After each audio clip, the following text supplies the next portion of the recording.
I was reading a book alone in my room. It was one of those quiet nights where nothing moves, not even the air. The pages rustled softly under my fingers, and a dim lamp cast a lazy pool of light beside me. Outside, the city buzzed faintly in the distance, but in here, it was just silence and me. My thoughts drifted between the lines on the page and the overwhelming stillness. I didn't really care what I was reading anymore. My mind wasn't focused, not tonight. Lately, everything's felt hollow. Routine, predictable. Work, sleep, repeat. Sometimes I wonder if this is all life is. Nights like these, quiet, slow, and lonely. That's when I heard the knock. 3 soft taps on my bedroom door. I froze. The door creaked open before I could answer. It was Ethan. He stood there casually, leaning against the frame like he belonged there. He smiled, not like someone who needed permission to enter, but like someone who knew he'd always be welcome. "Hey," he said, his voice low, familiar. "You up?" I nodded. My voice caught in my throat, so I just pushed the book aside and motioned for him to come in. Ethan and I have been friends for years, since college. He's always been the kind of guy people are drawn to, effortlessly cool, rugged in that way that doesn't even try to be, and straight, always straight, with girlfriends and football games and a loud, charming presence. But with me, it was always a little different. He walked in and sat on the edge of my bed like it was second nature. He looked around the room like he was searching for something he wasn't sure he lost. "Rachel's out of town," he said, "visiting her sister." That was Ethan's girlfriend. For years now, I think, they lived together. I'd met her a few times. She's sweet, beautiful, and from everything I could tell, she loved him deeply. So why was he here? "I just didn't want to be alone tonight," he added, softer this time. I tried to act cool, like his presence didn't change the temperature in the room, like I didn't feel my pulse picking up. I shrugged. "You're always welcome here." He smiled again, but it lingered too long. Something about the way he looked at me tonight felt different. Not just friendly. Something unspoken. Something I'd felt once before. We started talking about nothing in particular. Movies, books, the old times in college when we'd drink too much and crash on each other's couches. I laughed at his stupid jokes and watched how the light curved around his face. His eyes glowed when he laughed.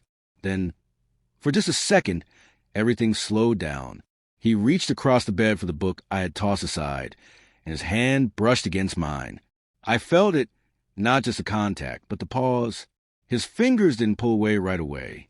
They lingered. He looked at me, not just looked, saw me, and I remembered that night 3 years ago. We were drunk, lying on my dorm floor. It was 3 a.m., and we'd been talking about nothing and everything. At one point, he looked at me like this, eyes heavy, half-lidded, and then he leaned in just a bit. Our faces were inches apart. I thought it would happen. That kiss, that impossible, stupid kiss. But then he laughed, rolled over, said something dumb like, "You're too pretty to be this drunk." And that was that. We never mentioned it again. I never brought it up. I wasn't sure if he even remembered it. But tonight, I saw in his eyes. He remembered. There was a silence between us that stretched on like a thread. Not uncomfortable, not quite, just full of something we couldn't name. I turned away first, grabbing the book again to give my hand something to do. But I couldn't focus on the words. Not with him sitting there. Not with the weight of that moment pressing against my chest. He lay back on my bed, folding his arms behind his head, staring at the ceiling. "You ever think about the road not taken?" he asked. "Sometimes," I said, not looking at him, more than I should. He didn't say anything after that, just let the silence return. But that night, something changed. It was subtle, a shift, a door opening that we both pretended hadn't been there before. And as the minutes ticked by and the room grew quieter, I found myself thinking, sometimes silence is everything you're too afraid to. The room felt different now. Not colder, not warmer, just changed, like something had shifted beneath the surface. Quiet, but permanent. Ethan hadn't moved. He was still lying back on my bed, eyes tracing the ceiling like it held answers he didn't want to say out loud. I tried to return to my book, pretending I didn't notice how close he was, how our knees occasionally brushed when I shifted, how my heart had started beating in this strange rhythm I couldn't slow down. Ethan finally spoke. "It's peaceful in here." I glanced over. "It's usually just me. Peace or silence. Depends how you look at it." He turned his head toward me, resting on the pillow now. I could use more of this. Less noise. His voice had softened. It wasn't the loud, joking tone he used around the guys. This was something else. Quiet, honest, intimate. I wanted to ask him what he meant, but I already knew. It wasn't really about the room or the peace. It was about what he didn't have at home. With her. Ethan patted the mattress beside him.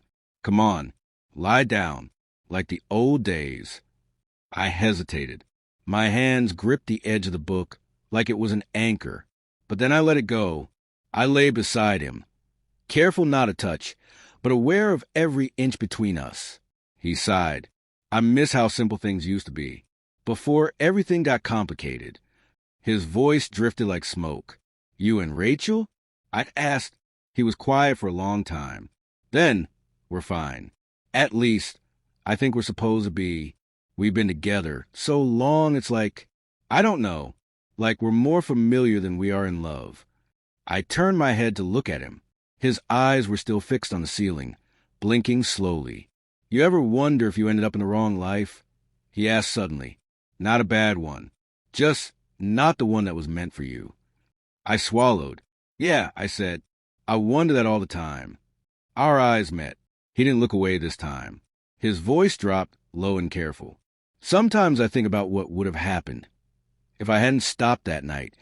My throat tightened. "I thought you forgot," I said quietly. He shook his head. "I didn't.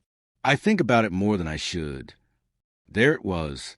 The truth, raw and bare and floating between us like a hell breath. "I didn't know what to do," he continued. "I still don't. I've always told myself I was straight. That night scared the hell out of me. Not because it felt wrong, but because it didn't. I didn't speak. Couldn't. My heart felt like it was crashing against my ribs." He turned toward me now, lying on his side, inches between us, his eyes searching mine like he was waiting for a sign, permission maybe, or forgiveness. "Do you still think about it?" he asked. "Yes," I whispered. A pause. Then, slowly, so slowly it happened, his hand reached out, touched mine. Soft, uncertain. I didn't pull away. Then his fingers slid up, cupped the side of my face, and he kissed me. It was gentle, not rushed, just mouths meeting in a moment that had been waiting to happen for years. My eyes closed. Everything else disappeared. I kissed him back, not because I wanted to break something, but because it already had. His lips tasted like everything I had tried to forget. When we finally pulled apart, we didn't say anything. We just stared at each other. He looked stunned, afraid, but he didn't let go of my hand. "I have a girlfriend," he said quietly, like he needed to say it out loud to make it real again. "I know," I replied. He looked like he might cry, or maybe run, but he didn't move. "Why didn't you stop me?" he asked.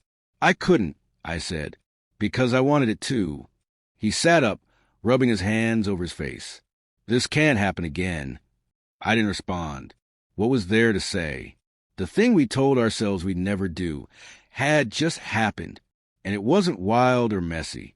It was soft, scary in its softness. He looked over at me again. "I don't know what I'm doing anymore. I don't think either of us does." He didn't leave. He lay back down beside me, and this time he didn't say anything, just reached for my hand again. And I let him. The silence stretched on. It wasn't peaceful now. It was heavy, real, but I didn't want to move. Not yet. Something had broken open between us, and there was no going back. The clock on the nightstand blinked 2:17 a.m. The room hadn't changed, but everything inside it had. Ethan lay beside me, still and silent. Neither of us had said a word in what felt like hours. I wasn't asleep. I wasn't sure I could sleep with all this noise inside my head. My heart hadn't slowed down since he kissed me. The ceiling looked the same.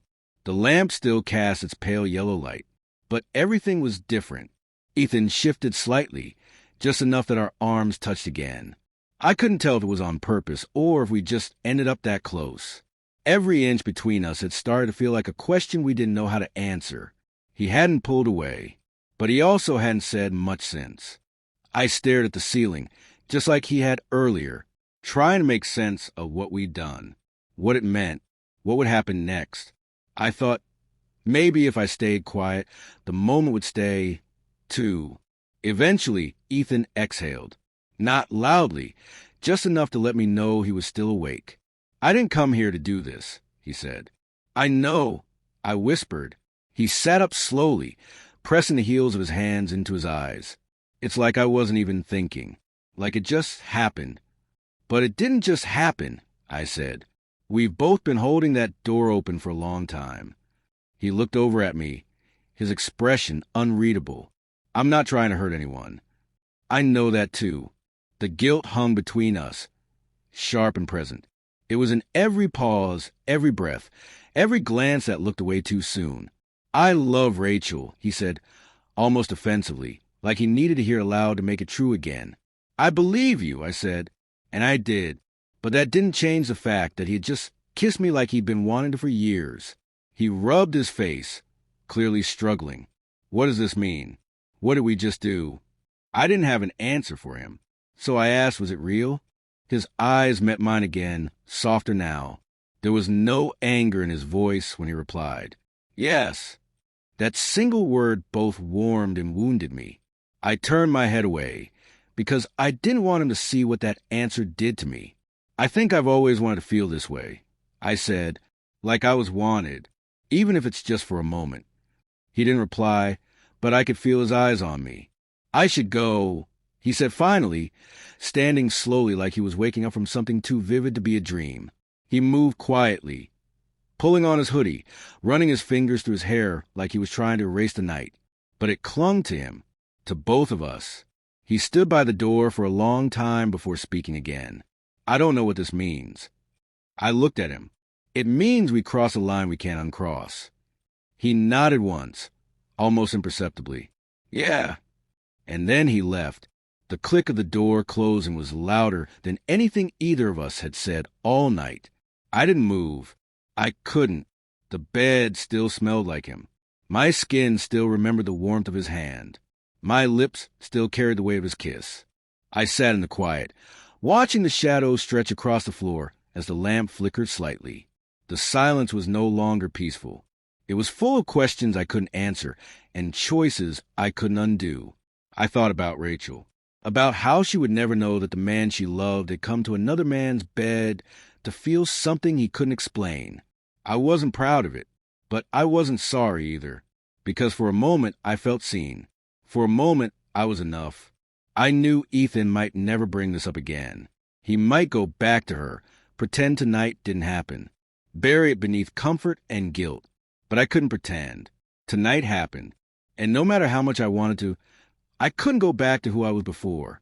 Some nights don't change your life. They just show you the truth you were trying not to see. We broke something tonight. A promise, maybe a rule, a version of ourselves we thought was solid. But maybe, just maybe, something else cracked open too. Something we'd both been keeping buried. And in that quiet space, after he was gone, I sat alone and asked myself the one question I'd been avoiding all along. Was it worth it? I didn't know the answer, but I knew I would never forget the night Ethan walked into my room and kissed me like he meant it.